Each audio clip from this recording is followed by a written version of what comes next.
चला तर मंडळी, इथे पाव किलो आवळा स्वच्छ धुवून घेतलाय. 15 मिनिटं मध्यम आचेवर वाफवायचा. नंतर प्लेट बाहेर काढून 5 मिनिटं गार करून आवळ्याच्या पाकळ्या मोकळ्या करायच्या. या आवळ्याच्या पाकळ्या 3 तास पंख्याखाली किंवा उन्हात वाळवायच्या.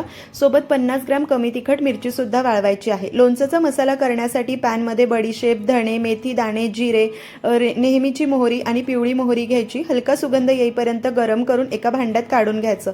3/4 कप म्हणजेच पाऊण कप आपल्याला तेल गरम करून घ्यायचंय धूर येईपर्यंत आणि गार करायचं. लोणच्याचा मसाला मिक्सरला रवाळ वाटून घ्यायचा. गार झालेल्या तेलामध्ये हिंग, हळद, काश्मीरी मिरची पावडर, काळं मीठ, साधं मीठ घालून मिक्स करायचं. लोणच्याचा मसाला घालून मिक्स करून 10 मिनिटं बाजूला ठेवायचं.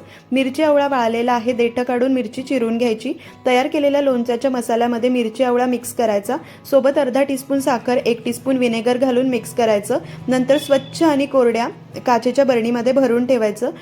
आवळ्याच्या लोणच्याची डिटेल रेसिपी चॅनलवर आहे. वर्षभर फ्रीजशिवाय टिकतं. नक्की करून पहा.